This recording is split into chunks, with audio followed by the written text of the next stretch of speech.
On the fan, the man they call Diamond, Luke Phillips. Welcome to the show. Vossy, how are you? I'm very well. And the reason we are at ANZ Stadium, a few weeks ago we talked about grand final farewells for players.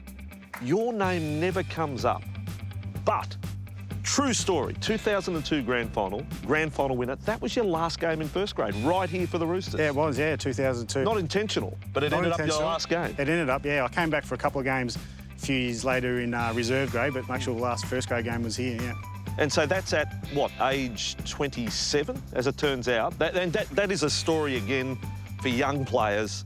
It can end any time. You didn't know at the time. It's the best moment of your life. Oh, that's right. Well, you think you can play forever when you're in your 20s, but unfortunately I had a bit of a bad shoulder injury that pulled me up short, but no regrets, you know. Like, I took a bit of a risk playing it with a broken shoulder in the grand final there, but yeah, I wouldn't change it for anything, yeah, that's for sure. So you played with a broken shoulder? Yes, yeah. You knew you were going to have surgery post-grand final, but you got...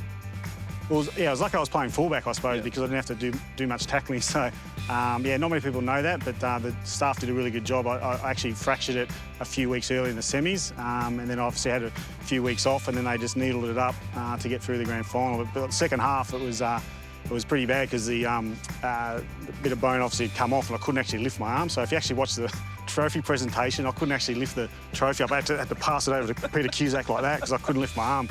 So, yeah, not many people know that. An amazing rugby league story on the fan. We'll get to your other grand final in 2000, but I want to go from the end of your career to the start of your career, and this is actually pre-playing. Former Canberra Raiders ball boy. Yes. I was a Raiders fan as a kid, and my maths teacher at school knew Mel, so one thing led to another, and yeah, I was given an opportunity to ball boy for the Raiders for a year or two there. Yeah, it was good. What was that like? You know, that's in a pretty good time for Canberra. Yeah, it was. I think it was about 86, 87. They are on the rise. Yeah. It was all bus trips, you know. We used to bus it up to the Sydney games, and you know, when they'd have a win, and they'd be all on the drink on the way home, and yeah, it was an eye-opener for a 11-year-old, 12-year-old at the time, but no, it was great memories. You were having lemonade there on the bus, obviously. Yeah, I was having lemonade. Yeah, definitely lemonade for me. You had a tab account, but you were drinking lemonade. Yeah, sure. Betting on the games. The first grade career, I look at it, it's short. It's 1996 to 2002, unfortunate end of injury. How do you look over the whole broad picture of that? It's Canberra, it's the Cowboys, it's Manly, then you found a home at the Roosters. Yeah, well, I guess, you know, I didn't play much league as a kid, so, you know, to actually trial for the Raiders was a massive thing for me, and to make it and just to play one first grade game was almost like would have been enough, you know what I mean? I actually injured my calf for my first grade debut, and then didn't play for the rest of the year in first grade. So it wasn't until Tim Sheens left the Raiders to go to the Cowboys, he offered me opportunity up there to play. At the time, my first year, I went back to work as a spray painter after playing one first grade game, and it was like one of those TUI's ads where I thought, you know, you've made the big time. And but yeah, I was just, like I said, fortunate enough that Tim Sheens gave me an opportunity, and it sort of kicked off from there. Now let's move on to the 2000 season with the Roosters, and we get back here to ANZ Stadium. I declare, and I don't know whether I need to apologise on behalf of the judges, but the man of the match, the Clive Churchill medal winner in the 2000 grand final, with the greatest of respect, should have been Luke Phillips on a losing side. Now Walters kicking for Lockyer, who's flying, and it's down with Luke Phillips. Takiri steps away from the tackle of Minicello. Luke Phillips comes across. Well, that's the second beauty that he's pulled off. Sailor's away.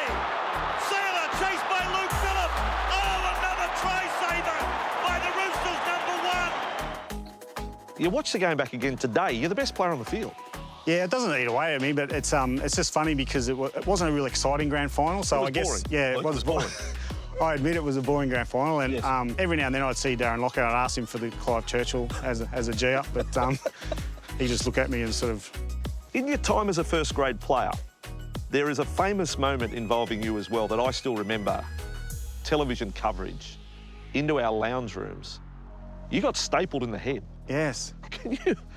It seemed like a shock to you at the time. Can you talk us through that moment? Well, it was. The doc only came out probably 2 weeks earlier and actually explained to us that he's got this new device that, you know, will save time, not have to go and get stitched and whatever. And I've got a cut above my eye, and I've come off the field, and then he's just rushed to the sideline and pulled out this gun. Before I even knew it was just click, and my wife and my family were like right in front of it, like at Parramatta Stadium there, and they said they could hear the crunching noise of the staple gun, and It did hurt. Like I admit, it did hurt, but it was obviously, you know, you didn't have to come off the field, which was the point of the exercise of the staple gun. It was a lot quicker. So it got banned after that. Like, well, Michael De Vere was famously in Origin. He got stapled. Yeah. So what happened was, it got banned after my one because people complained, and then John Orchard was the doctor for Origin, but because Origin wasn't under the NRL banner, it wasn't banned in Origin, so he used it again there, and then obviously got banned from that as well. So he had two goes at it. And the first, folks, the trivia question: who was the first person to be stapled in the head in first grade? Luke Phillips. That's it. That's quite a claim to fame.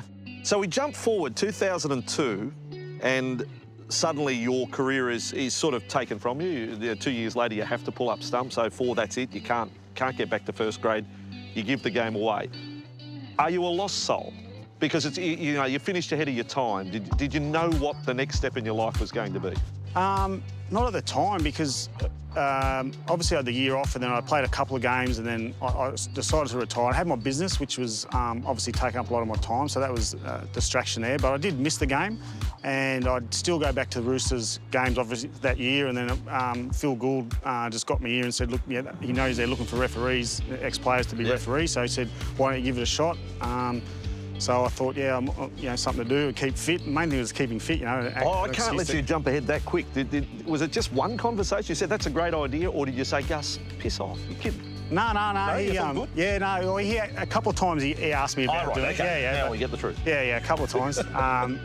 But in the end, I just thought, yeah, well, I'll give it a crack. Why not? You know, I said it was some way to keep fit, keep involved in the game, and hopefully, give back to the game something, you know, that most players try and do. Yeah. Well done, because come 2010, so this is 8 years after you've played with a broken shoulder, got concussed in the 02 Grand Final, you are now a referee in first grade, and they give you this. Yes. Folks, this is something special.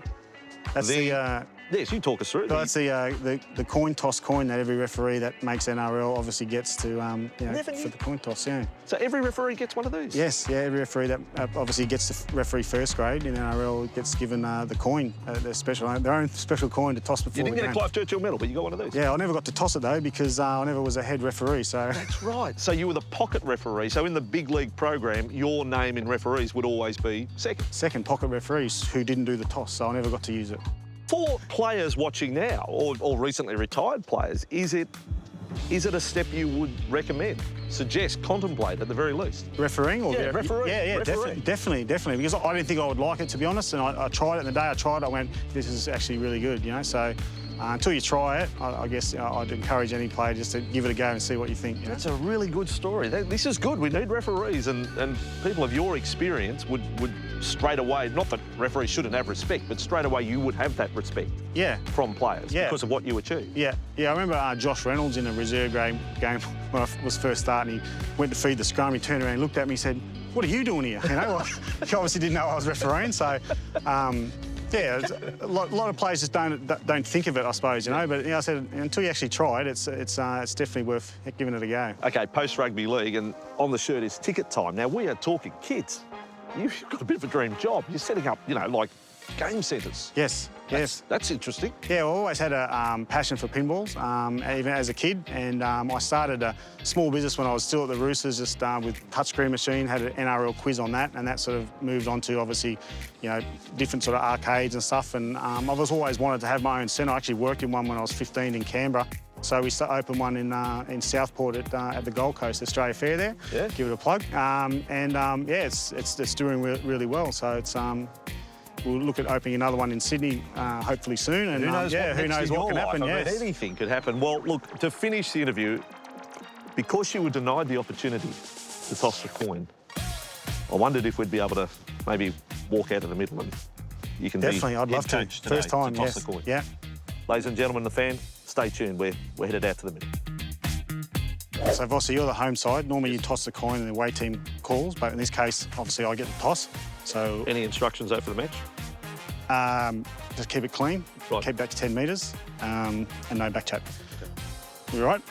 Tails, always tails, New South Wales. Yes. Tails it is. All right, what do I do? Well, you get to choose. You want to kick off or which way you want to run? I'll kick off. Kick off, okay, and which way do you want to run? Run that way. All right, Vossy, you'll be kicking off that way. Good luck, boys. And just get it for Logie. Yep. Thank you.